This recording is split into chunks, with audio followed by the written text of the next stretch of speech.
Bonjour à tous et bienvenue dans cette nouvelle vidéo. Alors on vient de commencer la 4e unité de notre programme universitaire qui concerne le système endocrinien. Donc dans cette nouvelle vidéo, on va bien expliquer cet appareil et surtout on va s'intéresser aux deux principales glandes de ce système qui sont l'hypothalamus et l'hypophyse qui régulent presque la totalité des fonctions endocriniennes. Donc évidemment, on va parler de l'axe hypothalamo-hypophysaire, la relation entre ces deux glandes, et on va passer par quelques autres, la glande pinéale, et on a déjà parlé des parathyroïdes et de la glande thyroïde dans la vidéo précédente, si vous êtes intéressé bien sûr. Alors, c'est parti, on commence. Donc pour l'introduction, on a une définition du système endocrinien. Donc, comme on voit ici, endocrinien, c'est un terme qui est divisé en deux mots, on va dire. Adna endo, adna crinien. Donc endo veut dire à l'intérieur. Et crinien, ça veut dire sécréter. Donc, bien sûr, le système endocrinien, sa principale fonction, c'est la production et la sécrétion des hormones. Donc, il constitue un des deux grands systèmes de communication de l'organisme, après l'autre étant le système nerveux. Donc, on a deux grands systèmes qui sont le système nerveux et le système endocrinien. Parce que les deux, c'est eux qui régulent presque la totalité de nos fonctions, surtout la régulation de l'homéostasie, pour garder l'équilibre. Voilà, voilà. Donc, l'homéostasie, c'est-à-dire le maintien relativement constant du milieu intérieur. Donc le système endocrinien se compose d'organes sécréteurs, bien évidemment, qui sont les glandes endocrines, qui synthétisent et libèrent dans l'organisme des hormones. Ces hormones-là seront déversées dans la circulation sanguine. Lorsqu'on dit endocrinien, endo, ça veut dire à l'intérieur, et le milieu intérieur de notre organisme, c'est la circulation sanguine, c'est notre sang. Voilà. Donc les hormones ont une fonction de contrôle des processus biologiques vitaux, comme par exemple la croissance, le développement intellectuel, le développement de notre architecture, dans notre corps, etc. Le métabolisme et le cycle veille-sommeil. Les deux principaux systèmes de régulation d'un organisme sont le système nerveux et le système endocrinien. L'interface et la coordination de ces deux systèmes sont assurées en grande partie par l'hypothalamus.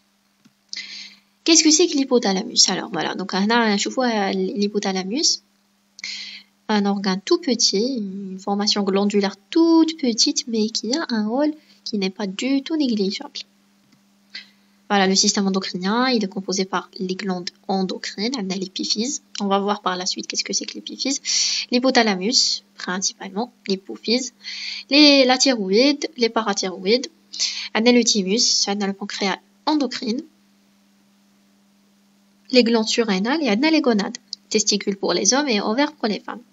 Alors, commençons par l'hypothalamus. Donc c'est une glande divisée en plusieurs noyaux indépendants. Donc l'hypothalamus a les noyaux. Les noyaux sont constitués de cellules nerveuses situées à la face ventrale de l'encéphale, la face antérieure de l'encéphale à la base du cerveau. Comme son nom l'indique, cet organe il est situé en dessous du thalamus. On appelle il est تحت le thalamus, juste au-dessus du tronc cérébral. Le tronc cérébral, et forme la partie ventrale du diencéphale. Il forme les parois inféro-latérales et le plancher du troisième ventricule. Bon, les termes, on les a pas bien vus. Bon, on a vu des généralités l'année passée, mais on va voir. Donc, on va voir les schémas qui suivent. On va réexpliquer un petit peu, bien sûr. Je suis pas spécialiste en neuro, mais on va voir les schémas. Les schémas, ça montre bien.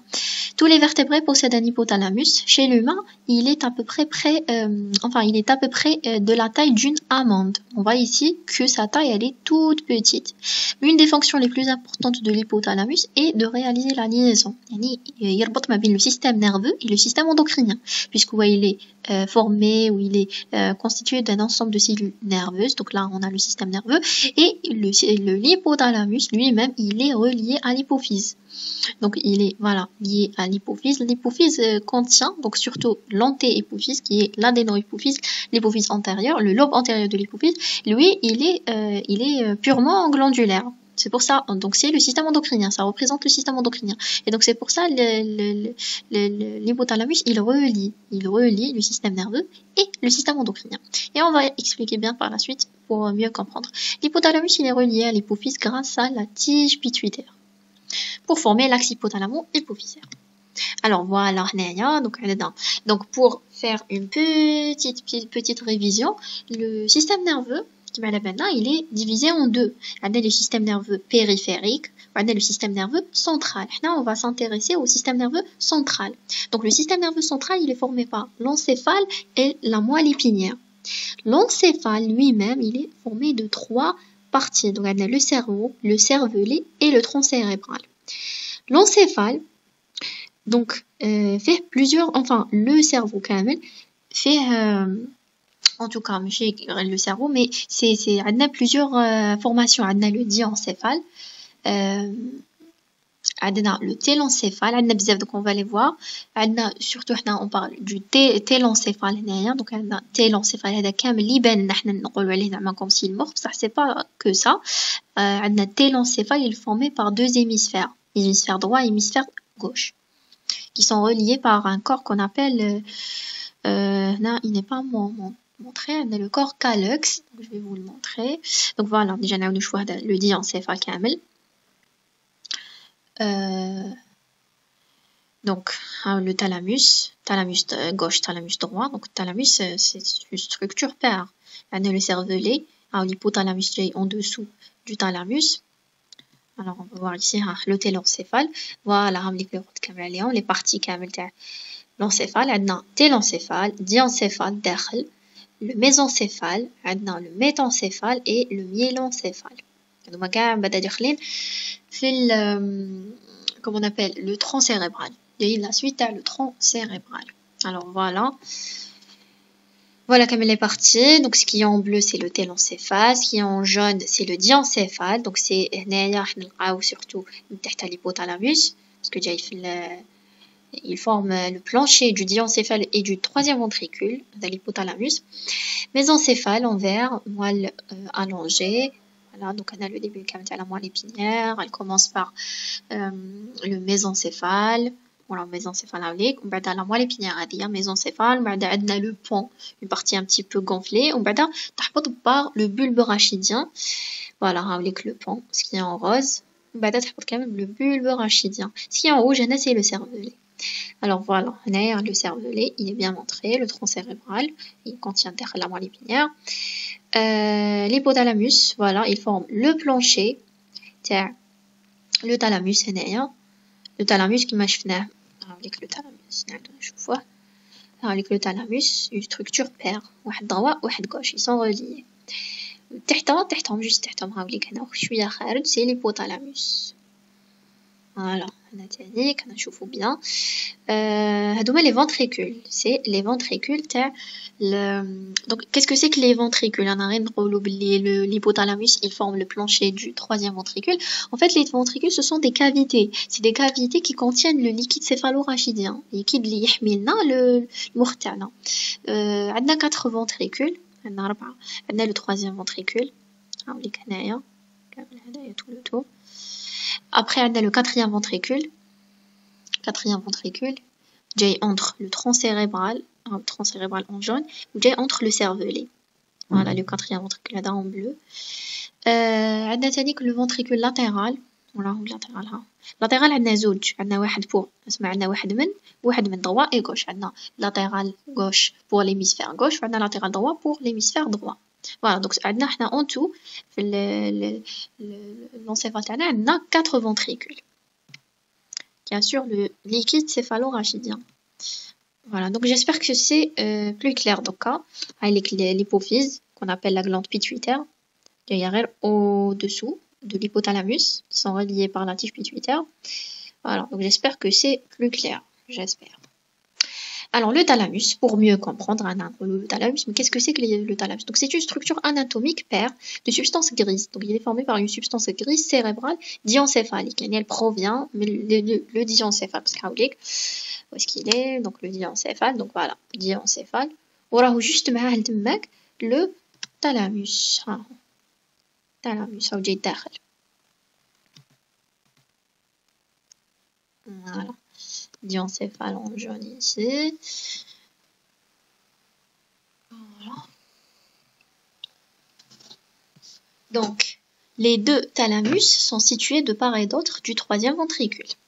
Le troisième ventricule, dont il constitue les parois latérales. Donc, le troisième ventricule, il constitue les parois latérales le thalamus, situé en position intermédiaire entre le cortex et le tronc cérébral. Le thalamus a principalement une fonction de relais et d'intégration des afférences sensitives et sensorielles et les efférences motrices, ainsi que de régulation de la conscience, la vigilance et du sommeil. Voilà, encore une fois, là c'est plus clair, le thalamus en rose ici, l'hypothalamus il est en vert et l'hypophyse est en jaune. Alors l'hypophyse, normalement l'hypophyse il vient parce qu'il est formé par deux lobes, lobe antérieur, l'adéno-hypophyse, ou lobe postérieur, post-hypophyse. Voilà. Alors, la douma c'est les noyaux hypothalamiques. Là, on n'a pas détaillé la notion, mais principalement c'est des noyaux normaux. Il y a plusieurs noyaux. Le noyau, il va sécréter des hormones. Le noyau supraoptique, le noyau les paraventriculaires, ils vont sécréter l'ADH et l'ocytocine, donc l'hormone antidiurétique et l'ocytocine, qui seront stockés la post-hypophyse. C'est des détails. Alors les fonctions de l'hypothalamus. Donc grâce à ses connexions avec l'hypophyse, l'hypothalamus, il est responsable de plusieurs processus métaboliques et d'autres activités du système nerveux autonome. Il permet la synthèse et la sécrétion de neurohormones, hypothalamiques bien sûr, dans la tige hypophysaire, ou tige pituitaire bien sûr, qui à leur tour stimule ou inhibe la sécrétion d'hormones hypophysaires. L'hypothalamus, il va contrôler l'hypophyse. C'est pour ça qu'on parle d'un axe hypothalamo-hypophysaire. Donc l'hypothalamus, il sécrète des hormones soit stimulatrices ou inhibitrices. D'accord. Voilà, donc il intervient ainsi dans la régulation du système nerveux autonome et des fonctions endocrines. Donc l'hypothalamus, il est impliqué dans pas mal de fonctions, ou mais chez n'importe quelle fonction, il y a des fonctions très importantes. Il intervient également dans le contrôle d'une large gamme de fonctions corporelles, comportementales, le comportement tana, incluant la reproduction, voilà, parce qu'il sécrète surtout l'ocytocine. L'ocytocine, c'est une hormone. L'hormone, elle est très importante qui assure la contraction de l'utérus lors de l'accouchement. Il y a la sensation, le plaisir, la maman, elle se sent aimée, elle se sent comme une maman. C'est pour ça elle oublie la douleur. C'est pour ça, la douleur, elle est grave, affreuse. Vraiment, c'est la troisième, je crois, douleur dans les douleurs. En fait, troisième, l'intensité elle est vraiment très élevée. Donc le contrôle du rythme circadien ou encore la faim, parce qu'on a des hormones qu'on va sécréter. Bon, l'hypothalamus, il sécrète des neurohormones, des libérines qu'on appelle, qui vont agir sur l'hypophyse. Donc, bien sûr, l'hypothalamus ou l'hypophyse sont reliés par la tige pituitaire, où il y a un système porte. Le système porte, il est formé par des vaisseaux. Les vaisseaux, ils vont conduire, faire le sang. Donc, avec le sang, il va conduire les hormones à partir de l'hypothalamus jusqu'à l'hypophyse. Soit il stimule l'hypophyse, elle va sécréter à son tour d'autres hormones. Surtout, on parle ici de l'adéno-hypophyse, mais chez la post-hypophyse, parce que l'adéno-hypophyse, c'est la seule qui sécrète l'hypophyse. La post-hypophyse ou la neurohypophyse, c'est une structure nerveuse. C'est pas un rôle de sécrétion. Elle stocke l'ADH et l'ocytocine qui viennent de l'hypothalamus. Après, elle va les sécréter lorsque le corps en a besoin. Donc voilà, l'hypothalamus régule la sécrétion d'hormones de l'hypophyse, les stimulines. Voilà. Donc les hormones hypophysaires, on les appelle des stimulines. C'est des hormones qui stimulent bark. ماشي كيما l'hypophyse. L'hypophyse, les hormones soit ils stimulent soit ils inhibent. كما قلنا RH نعيطوا لهم RH يعني releasing hormone, يعني c'est des hormones qui stimulent la sécrétion. ولا عندنا des inhibin hormones, donc هذوك اللي vont inhiber la sécrétion hypophysaire. Par contre, les stimulines hypophysaires, c'est des stimulines. On a déjà le nom تاعهم, il est bien clair. Donc, elles vont seulement stimuler les glandes ou cibles. Voilà.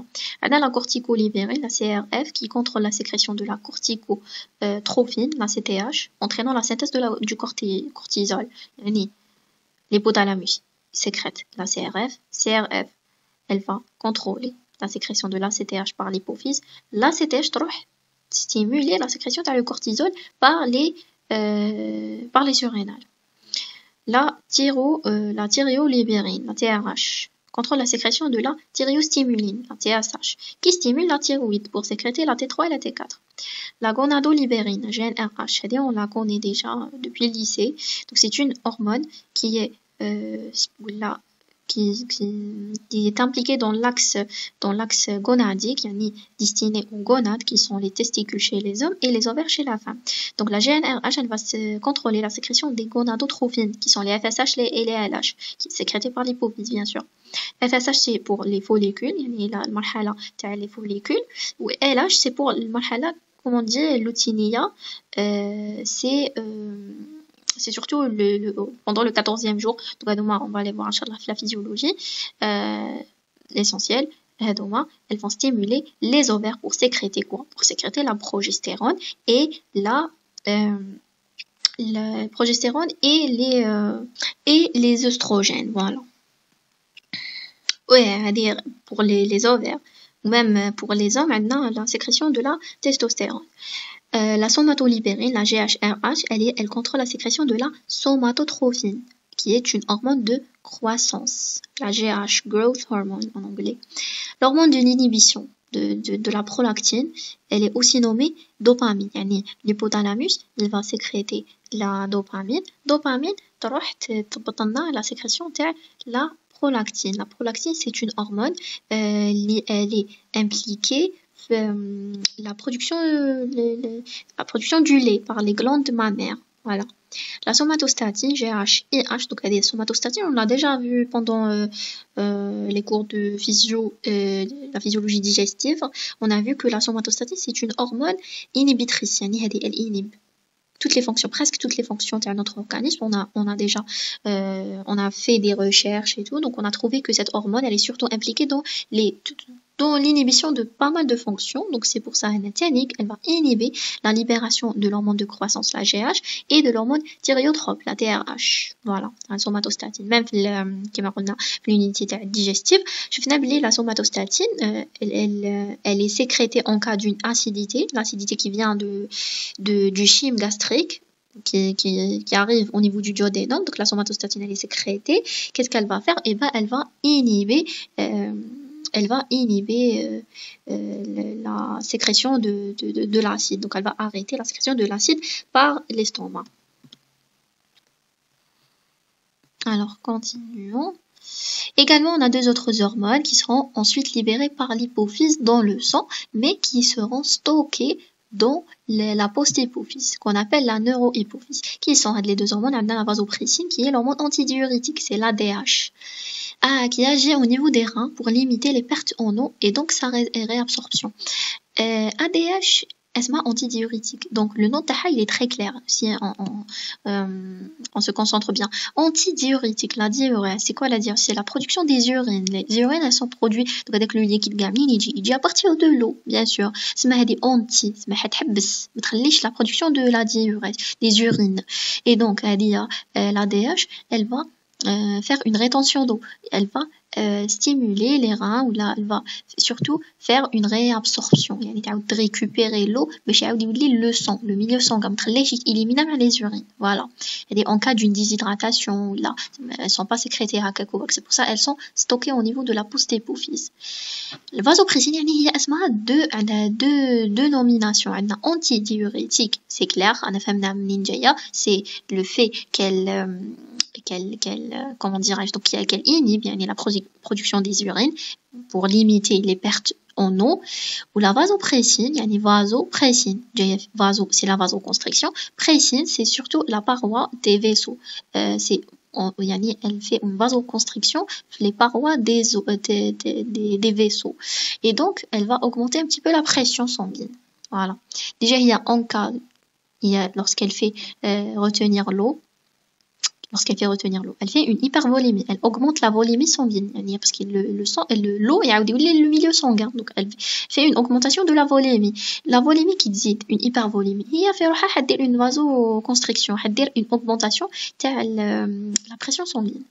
L'ocytocine, la deuxième hormone sécrétée par l'hypothalamus et libérée dans le sang et stockée dans la neurohypophyse, la post-hypophyse, c'est l'ocytocine qui stimule les contractions de l'utérus lors de l'accouchement, ainsi que les glandes mammaires, les glandes mammaires pour l'allaitement. Mais la prolactine, bien sûr, principalement la prolactine, elle stimule les glandes mammaires pour la fonction de la production du lait, l'allaitement, et l'ocytocine, elle a un rôle. Donc, c'est surtout l'eau, c'est l'hormone. L'hypophyse.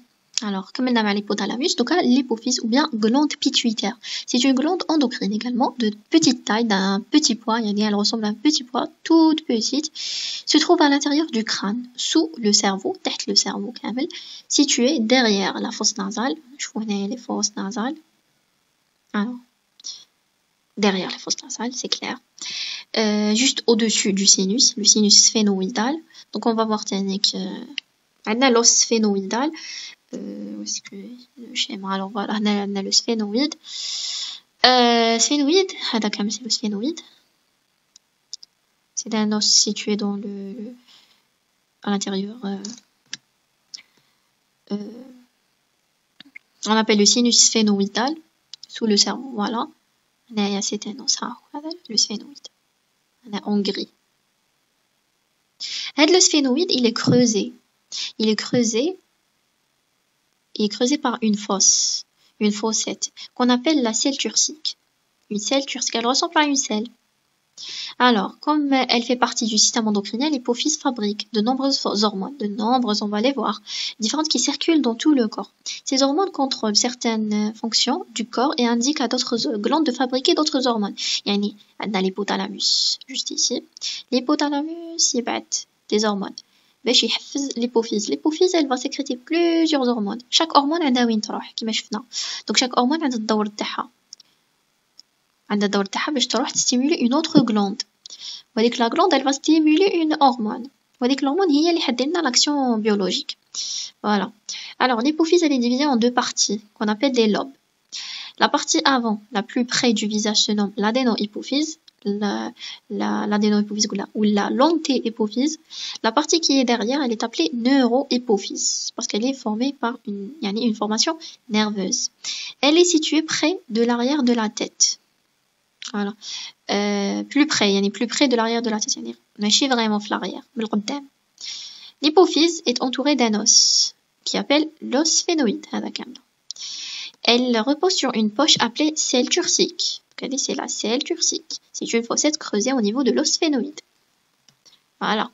En rapport avec le chiasma optique et le sinus caverneux. Donc voilà, c'est clair, c'est le schéma. Alors l'hypophyse, toujours avec le chiasma optique. La tige pituitaire, post-hypophyse, adénohypophyse, antéhypophyse. Voilà, c'est l'hypothalamus. Voilà, on a la tige pituitaire, voilà. Alors, l'antéhypophyse, donc on va détailler chaque lobe.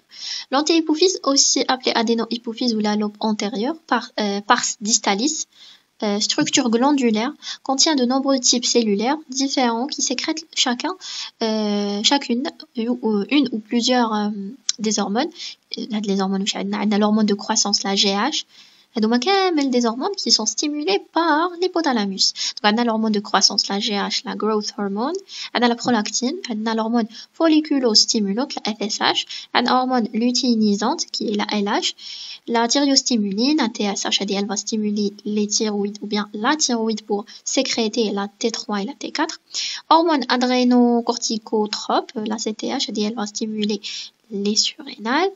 Les mélanostimulines, MSH, elles vont stimuler la sécrétion de la mélatonine.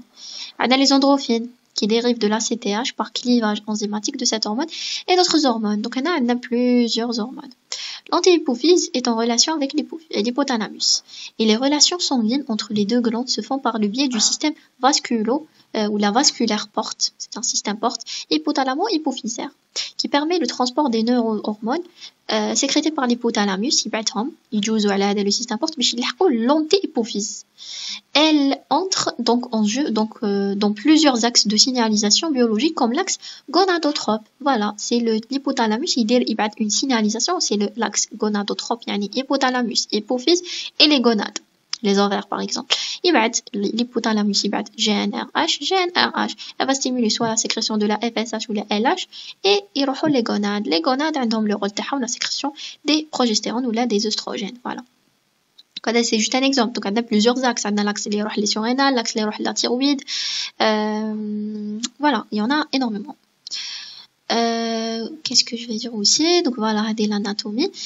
Donc on a quelques petits détails, on les a mentionnés dans le cours, mais voilà, donc c'est la composition de chaque lobe. La composition de chaque lobe. Voilà, donc avec le lobe antérieur, où je fais donc fait lobe médian, intermédiaire, fait pars tuberalis, comment on appelait ça? Distalis, voilà, par distalis. C'est l'adéno-hypophyse. Donc lobe antérieur plus lobe médian plus pars tuberalis. Donc l'adéno-hypophyse. Lobe postérieur plus infundibulum plus éminence médiane, c'est la neurohypophyse. Voilà, donc la tige pituitaire, c'est l'infundibulum. Voilà, donc il y a des petits vaisseaux sanguins. C'est un tractus hypothalamo-post-hypophysaire, en relation avec la post-hypophyse. Voilà. L'essentiel, la tige pituitaire, voilà, elle relie. Donc on va voir la post-hypophyse. Pourquoi elle est formée. Voilà. Avec la tige pituitaire. تروح قبالة la post-hypophyse. On voit هنايا tige pituitaire infundibulum.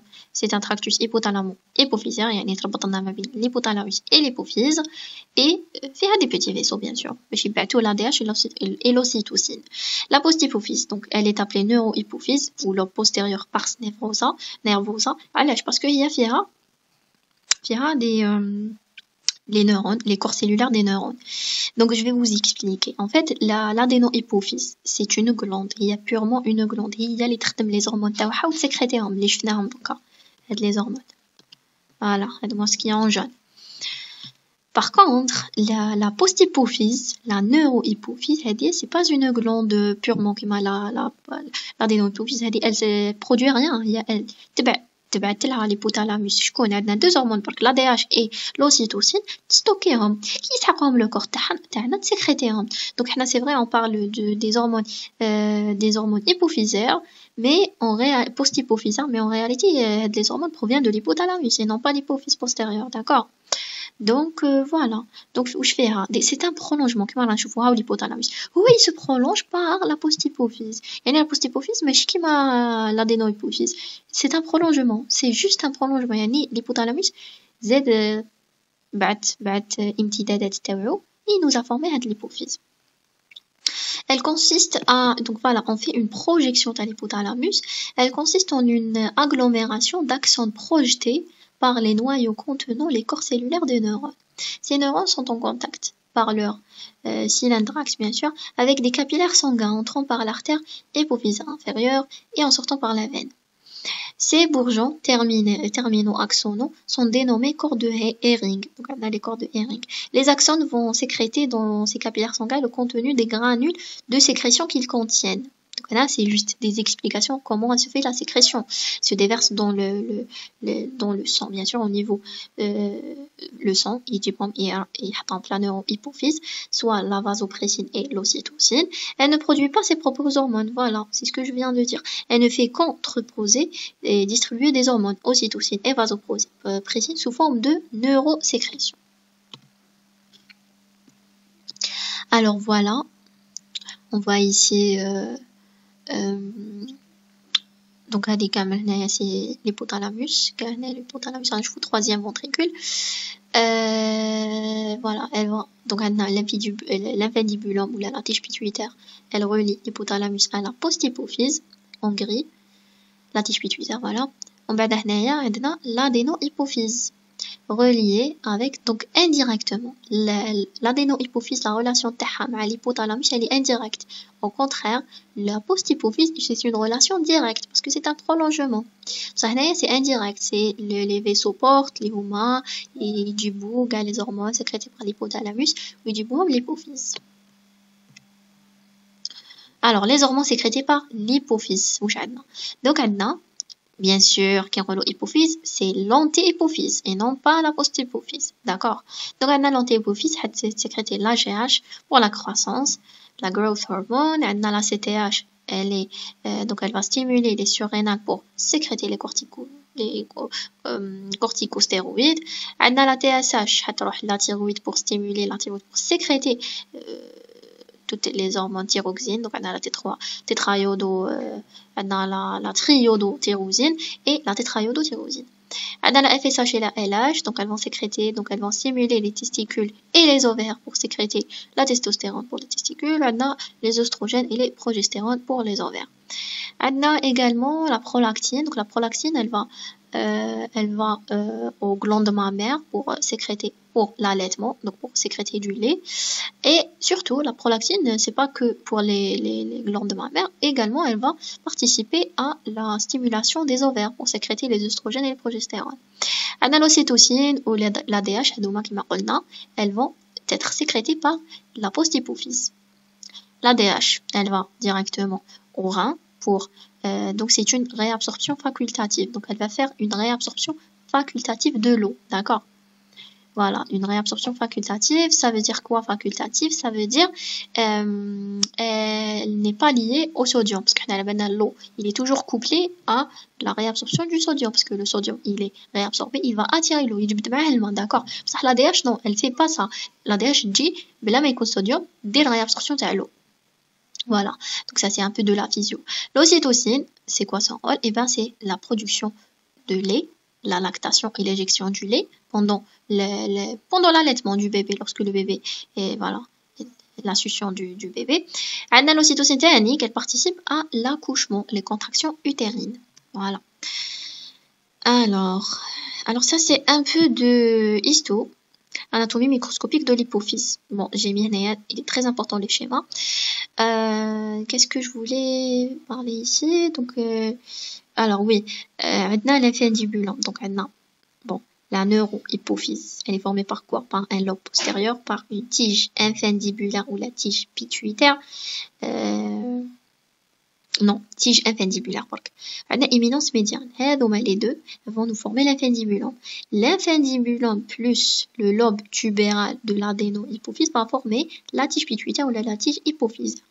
L'adéno-hypophyse, donc on a un lobe tubéral, un lobe intermédiaire et un lobe antérieur. Voilà, donc ça c'est un peu d'histologie. Le schéma, il provient de notre cours officiel. Voilà. L'épiphyse ou la glande pinéale, donc c'est une, bon, on n'a pas parlé de cette glande, le Courtana, mais c'est bien de comprendre c'est quoi cette glande, l'anatomie de cette glande, puisqu'on parle camel le cerveau, qu'est-ce qu'il a? Ben on va ajouter la glande pinéale, pourquoi pas, Anna. Donc l'épiphyse c'est une glande impaire, يعني وحدة برك ماشي كيما l'hypophyse par exemple, il y a deux lobes. Elle est localisée au centre de l'encéphale. Voilà. Au niveau du diencéphale. Voilà, le diencéphale. Et plus précisément au-dessus, et à l'arrière, du troisième ventricule. C'est une cavité contenant le liquide. Voilà, c'est le troisième ventricule, c'est quoi? Le troisième ventricule, c'est une cavité contenant le liquide céphalorachidien. L'épiphyse sécrète une neurohormone appelée mélatonine. Voilà, c'est une hormone de sommeil pendant la période nocturne. La période nocturne, donc l'hormone, elle est sécrétée ou elle va nous faire sentir qu'on a envie de dormir. L'épiphyse. Alors, l'épiphyse reçoit des afférences de neurones reliés aux photorécepteurs de la rétine de l'œil, à la rétine de l'œil, qui lui permet de réagir à la présence ou à l'absence de lumière. Voilà, C'est pour ça, parce que c'est nos yeux qui captent la lumière. Donc s'il n'y a pas de lumière, لازم يكونوا مربوطين مع la glande pinéale باش يبينوا لها بلي voilà on est dans l'obscurité, et donc cette glande يعني toujours يكون الجو ملائم وكامل, et donc elle va sécréter la mélatonine.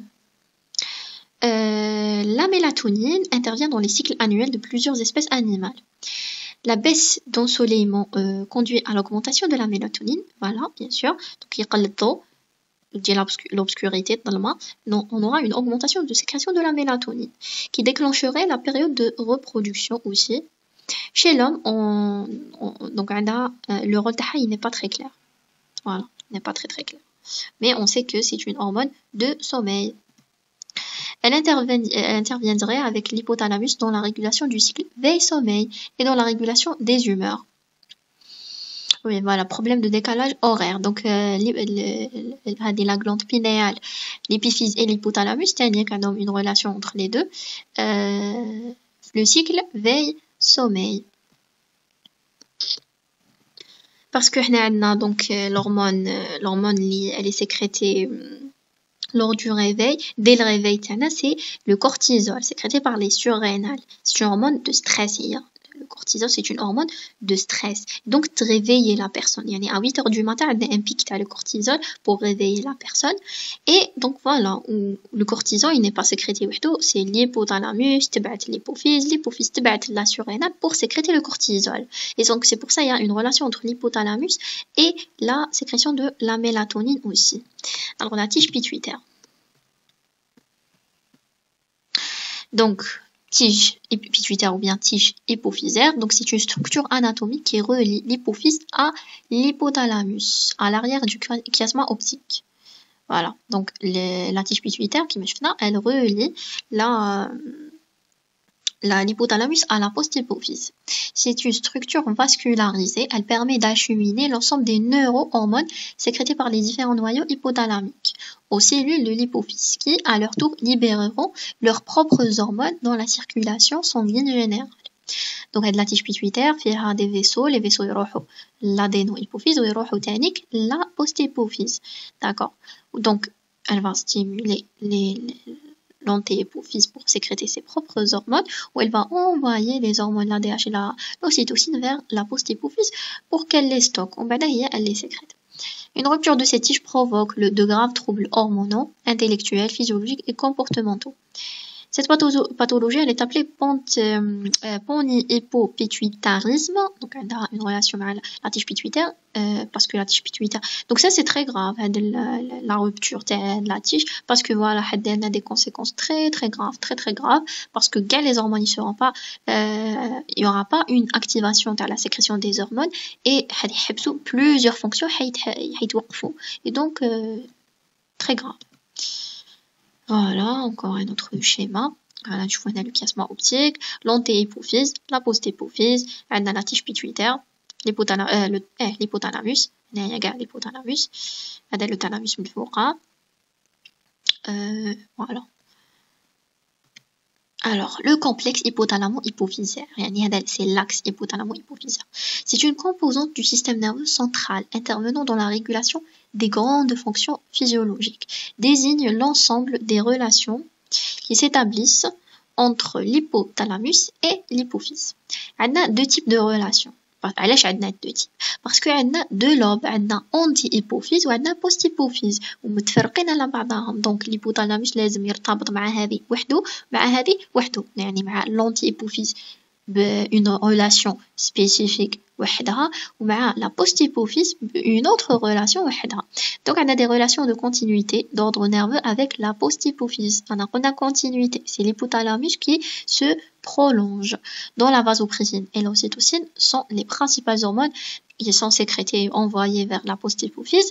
La synthèse de ces neurohormones a lieu dans les cellules nerveuses des deux noyaux hypothalamiques, le supraoptique et les paraventriculaires, les deux noyaux. Et de là, les hormones sont transportées par les axones le long de neurotubules jusqu'à la post-hypophyse où elles seront stockées et libérées en fonction des besoins. La hadith, c'est une relation directe. Il faut mentionner que cette relation, l'hypothalamus et la post-hypophyse, c'est une relation directe. Des relations d'ordre vasculaire avec l'anti-hypophyse qui, elle, à la différence de la post-hypophyse, l'anti-hypophyse, elle sécrète ces différentes hormones dont les unes agissent directement au niveau des tissus, hormones aglondotropes, on va les expliquer le cours de la fusion, comme la GH et la prolactine, et d'autres agissent sur les glandes endocrines. C'est des hormones glandotropes comme la TSH, la CH, la CTH, la FSH et LH, et la GH. Donc, juste pour expliquer, les tissus aglondotropes, la GH et la prolactine, mais les tissus, les reholihom, c'est pas des tissus glandes qui m'a la GH. Le tissu osseux, c'est pas une glande. La prolactine, elle va agir directement au niveau des seins pour produire le lait et pour le sécréter, directement. C'est pas un glandotrope, c'est pas des glandes. Voilà. Les autres hormones, la TSH et les hormones glandotropes, elles vont agir au niveau des glandes. Comme la TSH, la glande thyroïde, la CTH, la glande surrénale. Donc c'est pour ça qu'on a, c'est des hormones glandotropes. Ces hormones hypophysaires sont appelées également des stimulines ou bien hormones trophiques. Donc stimulines, c'est clair, elles stimulent parce que les glandes. Hormones trophiques parce qu'elles favorisent la trophicité تاع les cellules, l'augmentation du volume كيقولوا حاجة hypertrophiée تزيد هكا تكبر الفوليوم تاعها.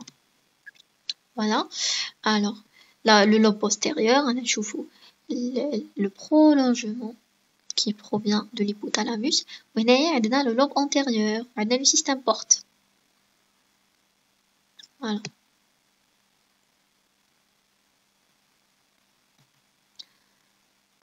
Encore une fois. Donc l'axe hypothalamo-hypophysaire surrénalien. Donc on a l'axe hypothalamo-hypophysaire, mais vous allez me dire c'est quoi l'axe? Pour chaque glande on a un axe. On a axe hypothalamo-hypophysaire surrénalien, on a l'axe gonadotrope, ما بين l'hypothalamus, l'hypophyse et les ovaires par exemple. On a l'axe ما بيناتهم مع la thyroïde aussi.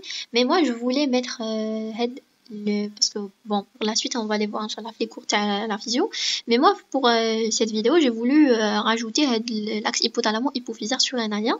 Je vous ai mis parce que nous en tant qu'étudiants, bien sûr on fait face aux situations stressantes très souvent, donc c'est bien de comprendre ce qui se passe à ce moment, c'est bien de comprendre comment le stress il est généré, c'est quoi, donc c'est quoi la cause du stress, est-ce que le stress il vient ou et ben non, donc on a des hormones spécifiques. Alors l'axe hypothalamo-pituitaire, c'est par rapport à l'hypophyse, glande pituitaire. Adrénalien parce que la surrénale va sécréter l'adrénaline, les catécholamines, donc on a l'adrénaline, la noradrénaline. Ou bien hypothalamo-hypophysaire surrénalien relie les systèmes nerveux central et endocrinien, constitue des interactions entre l'hypothalamus, l'hypophyse et les glandes surrénales qui sont situées au-dessus des reins. Il contrôle les réponses au stress. Le stress, il constitue une réponse biologique à des choses qui t'arrivent.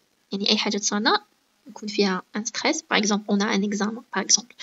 Et bien la personne commence à stresser parce que vous voyez, si tu perçois qu'une situation est stressante, la région de l'hypothalamus de votre cerveau elle s'active. Voilà, il y a une activation de l'hypothalamus. L'hypothalamus à son tour il amorce la réaction la sensation du stress en envoyant un message à l'hypophyse. L'hypophyse envoie ensuite un autre message aux glandes surrénales. Les hormones اللي هضرنا عليهم la CTH تروح la glande surrénale. Les glandes surrénales sont situées juste au-dessus des reins. Ces glandes libèrent ensuite du cortisol. Voilà. Le cortisol, c'est l'hormone du stress. Avec le système de réponse au stress. Alors, le cerveau, donc, l'hypothalamus, il va sécréter une hormone qui va stimuler l'hypophyse. L'hypophyse va sécréter la CTH. La CTH va directement aux surrénales. Les surrénales vont sécréter l'adrénaline et le cortisol. Voilà, donc les effets secondaires, une dilatation des bronchioles. Parce que la personne, elle augmente sa transpiration, sa respiration, je voulais dire. La respiration dit, il y a une hyperventilation, augmentation de la fréquence cardiaque, il y a une sensation de peur, parce que stress, toujours il est lié à une peur, c'est une anxiété. Conversion de glycogène en glucose par le foie, parce que le corps fait de la situation, il a besoin du glucose, parce que le stress il les fonctions donc on a besoin du glucose. L'estomac baisse l'activité du système digestif, on commence pas à digérer bien, c'est pour ça qu'on va avoir mal au ventre. Augmentation de la pression sanguine aussi, bien sûr. le système digestif, il va mal fonctionner à ce moment. Et si vous vous souvenez, là, le système, comment on appelle, le tronc cœliaque, mais le tronc cœliaque, je voulais dire le système nerveux solaire, le plexus solaire, voilà. Le plexus cœliaque, le plexus solaire, il est situé juste, on va dire, le côté épigastrique. C'est pour ça que, quand on a le stress, on a tendance à dire qu'on a une boule au ventre. La boule au ventre, elle est surtout due au le plexus solaire ou le plexus cœliaque parce qu'il est formé par plusieurs fibres nerveuses. Par plusieurs fibres nerveuses. Donc, les fibres, bien sûr, ils vont nous donner de la sensation d'une boule au ventre. C'est pour ça, pour faire face à cette sensation, pour arrêter ou la diminuer, ou la amorcer la sensation de stress, d'une boule au ventre, c'est bien de respirer lentement. Respirer lentement, deep breath, comme on dit en anglais. Donc, voilà, c'est pour ça. C'est pour ça donc je voulais juste rajouter à la le système digestif parce que c'est le système solaire qui est touché à ce moment.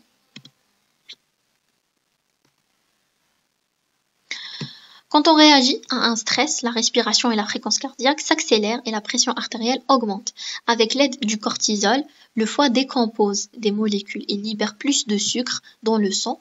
Une augmentation du taux de sucre dans le sang fournit plus d'énergie à l'organisme. Ce processus il est essentiel pour la réaction du combat de fuite, la fuite du stress. Cet apport supplémentaire d'énergie aide à fuir ou à affronter une situation stressante. Il aide aussi l'organisme à revenir à son état normal après l'événement. Voilà, donc réaction face au stress qui se passe. L'hypothalamus, voilà, l'adrénaline et le cortisol seront sécrétés, la noradrénaline également. Voilà, donc c'est la réaction, ce qui se passe à ce moment. Voilà. Alors, on a quelques pathologies. Donc, on a des adénomes qui touchent les glandes hypophyse, hypothalamus. On a l'hypopituitarisme qu'on a déjà dit. C'est en cas de défaut de production d'hormones. Insuffisance anti-hypophysaire. Il y a une insuffisance de l'anti-hypophyse. Il y aura moins de sécrétion d'hormones hypophysaires. Et donc, on a une sécrétion. L'hyperhidrose, c'est un phénomène de transpiration excessive, peut être observé en cas d'un hyperfonctionnement de la voie de contrôle de la température interne corporelle modulée par l'hypothalamus. L'hypophyse peut être détruite, notamment par une méningite. La tumeur, donc la méningite, c'est quoi? On a les méninges, donc les feuillets, elles enveloppent le cerveau, l'encéphale, comme les ouais. Ça a l'inflammation, ça veut dire qu'on a une inflammation à ce niveau, donc ça va une destruction de l'hypophyse également. La tumeur, donc l'hypothalamus peut être atteint d'une tumeur entraînant l'arrêt des sécrétions hypothalamiques puis hypophysaires.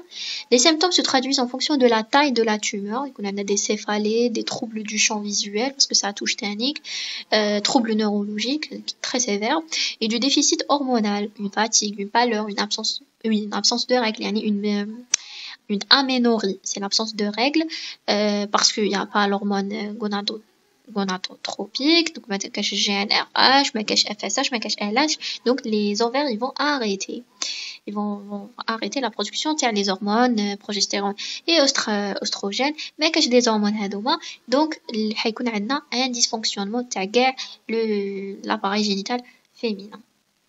Le syndrome hypothalamique, c'est un dérèglement du système hypothalamique, peut affecter différentes fonctions de l'organisme telles que la régulation de la température interne, la perturbation de la soif et de la faim. L'hyperhidrose, donc l'hyperhidrose, je l'ai déjà mentionné, donc c'est pas la peine de le répéter. Voilà, je vais pas faire attention. Voilà. Alors voilà, le système endocrinien, je l'ai. Voilà, c'est un petit tableau. C'est comme les glandes endocrines, la sécrétion, les hormones, et également les fonctions. Donc, si vous voulez les lire, vous pouvez faire une pause. Voilà. Alors, on arrive à la fin. Voilà, donc on arrive à la fin de cette petite vidéo. Donc, j'espère qu'elle vous sera utile. On a expliqué comme les glandes. Bon, je voulais juste vous dire Alors, j'ai eu le plaisir de partager avec vous ce petit travail que j'ai fait moi-même. Donc, ça me fait plaisir si vous allez l'utiliser. Et donc, je vous dis merci pour votre attention. Si vous avez des questions, n'hésitez pas. Allez-y, mettez-moi dans les commentaires ce que vous voulez me poser. Sinon, je vous souhaite bon courage et bonne révision. Et on se voit, Inch'Allah, les vidéos de la physiologie. Merci.